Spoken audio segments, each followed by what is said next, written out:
Hello students, it's Anuradha ma'am here. Welcome to my YouTube channel Made Commerce Easy. आज हम cash flow को continue करते हुए एक बहुत ही इम्पोर्टेंट एडजस्टमेंट डिस्कस करेंगे, वो है preparation of fix asset account. देखो, आपके क्वेश्चन में एक बहुत इम्पोर्टेंट एडजस्टमेंट आता है कि आप फिक्स एसेट अकाउंट कैसे प्रिपेयर करेंगे।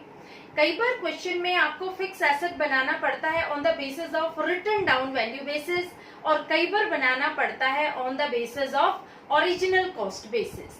तो कैसे आप फिक्स एसेट अकाउंट बनाएंगे, ये मैं आपको समझा रही हूँ। देखो, कई बार क्या होता है कि बैलेंस शीट में आपको प्रोविजन फॉर डेप्रिसिएशन दोनों सालों का दिया होता है। इसका मतलब क्या होता है? इसका मतलब ये होता है कि आपको जो फिक्स एसेट बैलेंस शीट में दिखाई गई है वो ओरिजिनल कॉस्ट पर दिखाई गई है, और आपको दो अकाउंट प्रिपेयर करने हैं। एक तो आपको बनाना है फिक्स एसेट अकाउंट और दूसरा बनाना है प्रोविजन फॉर डेप्रिसिएशन अकाउंट। अगर आपको क्वेश्चन में प्रोविजन फॉर डेप्रिसिएशन दोनों सालों का नहीं मिलता है तो इसका मतलब होता है कि फिक्स एसेट बैलेंस शीट में रिटन डाउन वैल्यू पर दिखाई गई है। तो आपको सिर्फ एक ही अकाउंट बनाना होता है, वो होता है फिक्स कैपिटल अकाउंट। तो सबसे पहले जो आपको मैं एक्सप्लेन करूंगी वो है assets are prepared on the basis of original cost. Original cost में क्या होता है कि आपको provision for depreciation account for both the years it is given in the balance sheet, और फिक्स एसेट की भी दोनों साल की अमाउंट आपको बैलेंस शीट में मिलेंगी। तो आप क्या करेंगे कि सबसे पहले आप फिक्स एसेट अकाउंट बनाएंगे और उसके नीचे आप प्रोविजन फॉर डेप्रिसिएशन अकाउंट बनाएंगे। कैसे आप प्रिपेयर करेंगे ये मैं आपको सिखाती हूँ। देखो, सबसे पहले आप लिखेंगे टू बैलेंस ब्रॉट डाउन। ये आपका ओपनिंग बैलेंस होगा। जो आपकी बैलेंस शीट में ओपनिंग बैलेंस दिया है वो आप यहाँ डेबिट साइड दिखाएंगे, टू बैलेंस ब्रॉट डाउन करके अमाउंट जो भी है आप लिख देंगे। उसके बाद जो आपका क्लोजिंग बैलेंस है वो आप यहाँ एंड में दिखाएंगे बाय बैलेंस कैरी डाउन। ये आप क्रेडिट साइड के सबसे नीचे लिखेंगे और यहाँ उसकी अमाउंट लिख देंगे। जो भी अमाउंट है ये हमारा बैलेंस है क्लोजिंग बैलेंस, ये आपको बैलेंस शीट में मिलेगा। ठीक है। अच्छा, अगर आपने कोई एसेट बेची है और एसेट के बेचने पर आपको कोई लॉस हुआ है तो ये दोनों ही चीजें आप क्रेडिट साइड में दिखाएंगे। तो देखो, अगर आप कोई एसेट बेचते हैं तो कैसे लिखेंगे? बाय बैंक, ब्रैकेट में लिखेंगे सेल ऑफ एसेट, यहाँ अमाउंट लिख देंगे। सपोज इस एसेट को बेचने में आपको लॉस इनकर हुआ है तो आप क्या लिखेंगे? By loss on cell, amount आप यहां लिख देंगे। ठीक है। अगर आपको एसेट बेचने में कोई प्रॉफिट हुआ है तो आप लिखेंगे to gain on sale of asset, amount आप यहां लिख देंगे। अगर जो एसेट आपने बेची है उसके रिगार्डिंग कोई एक्यूमुलेटेड डेप्रिसिएशन है तो आप लिखेंगे बाय एक्यूमुलेटेड डेप्रिसिएशन। ठीक है, ये अमाउंट आप यहां लिख देंगे। इतना समझ में आ गया? अगर आपने कोई एसेट परचेज की है तो आप लिखेंगे टू बैंक अकाउंट, ब्रैकेट में लिखेंगे परचेज ऑफ एसेट। ठीक है, ये आपका पूरा फिक्स एसेट अकाउंट प्रिपेयर हो जाता है। यही मेथड है, यही प्रोसीजर है, इसी तरीके से आपको फिक्स एसेट बनाना है in both the cases, whether it is on the written down value basis or it is on the original cost basis. सिर्फ एक ही ऐसा आइटम है जो डिफर करेगा, वो है एक्यूमुलेटेड डेप्रिसिएशन। अगर यहाँ पर आप फिक्स एसेट बनाते हैं on the basis of written down value basis तो आप यहाँ करंट ईयर का डेप्रिसिएशन दिखा देंगे। सिर्फ इतना ही डिफरेंस है। इसी प्रोसीजर से आपको फिक्स एसेट अकाउंट बनाना है। क्लियर? अब देखो, जब आप प्रोविजन फॉर डेप्रिसिएशन अकाउंट बनाएंगे तो कैसे बनाएंगे? यहाँ आप लिखेंगे बाय बैलेंस ब्रॉट डाउन। यहाँ पर ओपनिंग बैलेंस होगा, ठीक है। और जो क्लोजिंग बैलेंस है वो आप डेबिट साइड में लिखेंगे, टू बैलेंस कैरीड डाउन, ये क्लोजिंग बैलेंस होगा। समझ में आया आपको दोनों बैलेंस कैसे ट्रांसफर करने हैं? Both the balances are given in the balance sheet. ये दोनों ही प्रोविजन फॉर डेप्रिसिएशन के बैलेंस आपको बैलेंस शीट में मिलेंगे, ठीक है।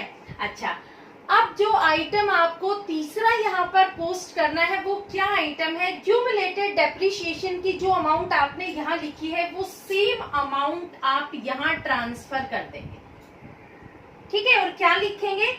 टू एसेट अकाउंट, जो भी एसेट है, मशीन है, बिल्डिंग है, लैंड है, जो भी एसेट है उसका नाम लिख देंगे और उसकी अमाउंट आप यहाँ लिख देंगे, क्लियर। अब इनका जब टोटल करेंगे तो ये आपका बैलेंसिंग फिगर आएगा, ये आएगा बाय डेप्रिसिएशन, ये करंट ईयर का डेप्रिसिएशन आएगा। इस तरीके से आपको प्रिपेयर करने हैं दोनों ही account when it is based on original cost। ये दोनों ही अकाउंट बनाने हैं जब आपको बैलेंस शीट में provision for depreciation for both the years are given. ये ध्यान रखना, सबसे पहले आपको चेक करना है कि whether provision for depreciation is given in the balance sheet for both the years or not। अगर given है तभी आप provision for depreciation बनाएंगे, otherwise there is no need to prepare it। यहाँ पर बैलेंसिंग फिगर कोई भी अमाउंट हो सकती है, परचेज ऑफ एसेट भी हो सकती है, सेल ऑफ एसेट भी हो सकती है, डेप्रिसिएशन भी हो सकता है, ठीक है। What ever it may be, ये डिपेंड करता है क्वेश्चन के सिचुएशन पर कि क्या पूछा गया है, कैसे क्वेश्चन पूछा गया है, क्लियर। अब देखो इसका एनालिसिस करते हैं, कैसे हम कौन से आइटम कहाँ पोस्टिंग करेंगे। जब आप एसेट बेचते हैं तो आपका कैश इनफ्लो होता है, तो ये हम प्लस करेंगे इन्वेस्टिंग एक्टिविटी में, ऐड करेंगे ये अमाउंट जो हमने यहाँ लिखा है by bank sale of asset, ये अमाउंट ऐड होगी इन्वेस्टिंग एक्टिविटी में, क्लियर। अब देखो अगर हमारे पास कोई लॉस हो रहा है ऑन सेल ऑफ एसेट तो ये हम ऐड करेंगे टू ऑपरेटिंग एक्टिविटी। ये ध्यान रखना आप, ये अमाउंट ऐड होगी ऑपरेटिंग एक्टिविटी में। अगर एसेट की सेल पर हमें गेन हो रहा है तो हम इस अमाउंट को डिडक्ट करेंगे फ्रॉम ऑपरेटिंग एक्टिविटीज, ऑपरेटिंग से ये माइनस होगी gain on sale of asset. अगला आइटम है परचेज ऑफ एसेट। ये जो आइटम है परचेज ऑफ एसेट, ये इन्वेस्टिंग एक्टिविटीज से माइनस होगी, ठीक है। ये आइटम माइनस होगा फ्रॉम इन्वेस्टिंग एक्टिविटीज और ये आइटम माइनस होगा फ्रॉम ऑपरेटिंग एक्टिविटीज। और इजीएस्ट वे से आपको एक ट्रिक बताती हूँ, जो डेबिट के आइटम है वो माइनस होंगे और जो क्रेडिट के आइटम है वो प्लस होंगे। ये आप ध्यान रखना, कहाँ प्लस करने हैं, जो हमारे लॉस और गेन है ये ऑपरेटिंग में से प्लस माइनस होंगे और जो हमारी सेल और परचेज है एसेट की ये इन्वेस्टिंग एक्टिविटीज में ऐड और माइनस होंगे। तो जो हमारा यहाँ बैलेंसिंग फिगर आया है depreciation of the current year, ये भी ऐड होगा टू ऑपरेटिंग एक्टिविटीज। ये इनका एनालिसिस है, किस तरीके से इन आइटम्स को हम कहाँ ट्रांसफर करते हैं। इनका कोई ट्रांसफर नहीं होता है, जो ओपनिंग बैलेंस होता है, क्लोजिंग बैलेंस होता है, जो एक्यूमुलेटेड डेप्रिसिएशन है, इनका हम ट्रांसफर नहीं करेंगे। जो आइटम मैंने आपको समझाए हैं, बताए हैं, उन्हीं का ट्रांसफर होगा। जो मैंने यहाँ लिखे हैं कि sale of asset, purchase of asset, यहाँ gain on sale of asset and loss on sale of asset, इन्हीं को हम ऐड और लेस करते हैं। अब देखो एक एग्जांपल से मैं आपको ये अच्छे से क्लियर करती हूँ। एक मशीनरी है जिसका ओपनिंग और क्लोजिंग बैलेंस दे रखा है, प्रोविजन फॉर डेप्रिसिएशन ये भी बैलेंस शीट में दे रखा है, उसका भी ओपनिंग और क्लोजिंग बैलेंस दे रखा है। तो हम कैसे इस क्वेश्चन को सोल्व करेंगे, कुछ एडिशनल इंफॉर्मेशन दे रखी है। During the year machinery costing ₹40,000 with its accumulated depreciation of ₹24,000 was sold for ₹20,000। जरूर आता है इस तरह की एडिशनल इंफॉर्मेशन वाला एडजस्टमेंट, जरूर आपके सीबीएसई में पूछा जाता है। तो देखो हम किस तरह से करेंगे। सबसे पहले हम मशीनरी और प्रोविजन फॉर डेप्रिसिएशन की जो क्लोजिंग और ओपनिंग बैलेंस है उनको ट्रांसफर करते हैं। तो ओपनिंग बैलेंस मशीन का कितना है 4 लाख, तो हम लिखेंगे टू बैलेंस ब्रॉट डाउन, यहाँ हम लिख देंगे 4 लाख। ठीक है, क्लोजिंग है 4,20,000, तो यहाँ लिखेंगे by balance carried down closing, यहाँ लिखेंगे 4,20,000। अब हम प्रोविजन फॉर डेप्रिसिएशन का ट्रांसफर करेंगे बैलेंस। ओपनिंग कितना है 1 लाख, तो by balance brought down opening है 1 लाख और क्लोजिंग कितना है 1,10,000, तो यहाँ लिखेंगे टू बैलेंस कैरिड डाउन 1,10,000। ये तो बहुत इजी है, सिर्फ आपको ट्रांसफर करना है, कुछ भी नहीं है इसमें। ठीक है, अब जो मेन क्वेश्चन है वो आता है एडिशनल इंफॉर्मेशन में। देखो, during the year machinery costing ₹40,000, एक मशीनरी है 40,000 की with its accumulated depreciation of ₹24,000। देखो इस मशीन का एक्यूमुलेटेड डेप्रिसिएशन भी दे रखा है जो है 24,000, तो इसकी एंट्री हम पास करेंगे बाय एक्यूमुलेटेड डेप्रिसिएशन 24,000। ठीक है, और सेम अमाउंट को हम यहाँ ट्रांसफर कर देंगे, ये ध्यान रखना आप, इस अमाउंट को हम यहाँ ट्रांसफर करते हैं टू मशीनरी लिखेंगे यहाँ पर क्योंकि एसेट का नाम दे रखा है, तो टू मशीनरी अकाउंट कितना है 24,000, ये लिखेंगे हम 24,000। ये क्लियर हो गया आपके। तो ये 24,000 जो एक्यूमुलेटेड डेप्रिसिएशन है इसकी हमने दो जगह पोस्टिंग की है। एक तो हमने क्रेडिट साइड दिखाया है फिक्स एसेट के, और दूसरा हमने प्रोविजन फॉर डेप्रिसिएशन के डेबिट साइड लिखा है 24,000। क्लियर। मशीन को हमने बेचा कितने में है ₹4,20,000। तो देखो हम इसकी कैसे कैलकुलेशन करेंगे। 40,000 की मशीन है, ठीक है, इसमें से 24,000 इसका जो एक्यूमुलेटेड डेप्रिसिएशन है वो माइनस कर देंगे, तो कितना आ जाएगा, कितने की मशीन हमारी बिकनी चाहिए थी। हमारी जो मशीन है वो बिकनी चाहिए थी 16,000 रुपीज की। ठीक है, 16,000 की बिकनी चाहिए थी, लेकिन बिकी कितने की है 20,000 की, यानी 4,000 रुपए का हमें प्रॉफिट हो रहा है। समझ में आया। तो सबसे पहले हम सेल की एंट्री करेंगे। सेल कितने की हुई है 20,000, तो बाय बैंक और ब्रैकेट में लिखेंगे सेल ऑफ मशीन 20,000।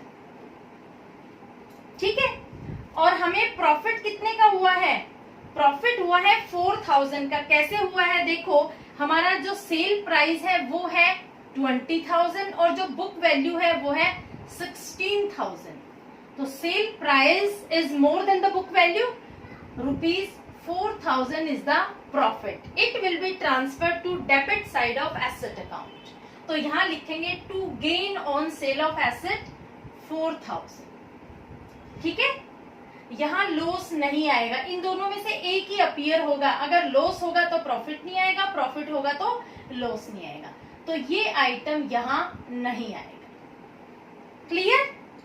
अब हम इसका टोटल करेंगे बोथ द साइड्स। तो देखो credit side is more than the debit side, तो यहाँ टोटल आ रहा है 4,64,000। ये ज्यादा है तो दोनों साइड हम सेम अमाउंट लिखेंगे 4,64,000, और इधर का टोटल कर रहे हैं 4,04,000। तो इसमें से जब माइनस करेंगे तो क्या आएगा हमारा balancing figure. This will be the balancing figure. कितनी अमाउंट आएगी 60,000 rupees. 60,000 will be purchase of asset. ये जो अमाउंट हमारी आई है ये हमारा बैलेंसिंग फिगर आया। इसे हम कैसे दिखाएंगे, to bank account purchase of asset. अब हम प्रोविजन फॉर डेप्रिसिएशन का टोटल करते हैं। प्रोविजन फॉर डेप्रिसिएशन के टोटल में यूजुअली डेबिट साइड ज्यादा आती है, तो यहाँ डेबिट साइड हम देखते हैं 1,34,000।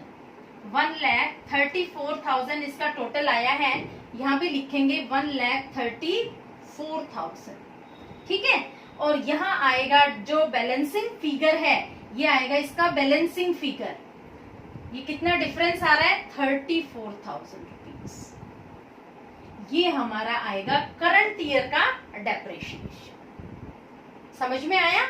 इस तरीके से हम दोनों अकाउंट प्रिपेयर करेंगे जब बैलेंस शीट में provision for depreciation for both the years is given.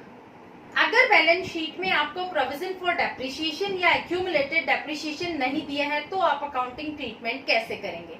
उस समय आप सिर्फ एक अकाउंट बनाएंगे, वो बनाएंगे फिक्स एसेट अकाउंट। ये अकाउंट उस केस में नहीं बनेगा।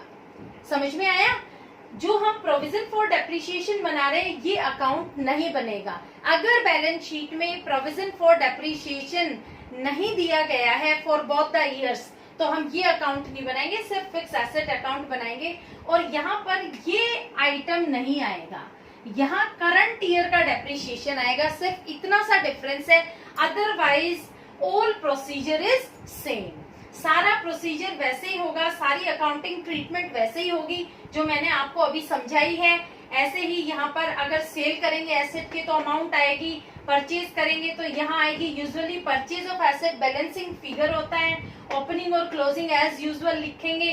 गेन होता है तो यहाँ दिखाएंगे, अगर हमें लॉस होता है तो इधर दिखाएंगे। और जो हमारा डेप्रिसिएशन होता है ऑफ द करंट ईयर वो यहाँ आएगा।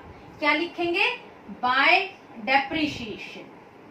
ये नहीं लिखेंगे एक्यूमुलेटेड डेप्रिसिएशन, ठीक है? ये यहाँ पर नहीं आएगा, यहाँ आएगा बाय डेप्रिसिएशन अकाउंट। और इस तरीके से हमारा अकाउंट यही खत्म हो जाएगा, ये सब नहीं बनेगा। If fixed asset is prepared on written down value basis. Clear? Hopefully you must have understood कैसे हम prepare करते हैं fixed asset account in both the cases, on original cost basis and on written down value basis.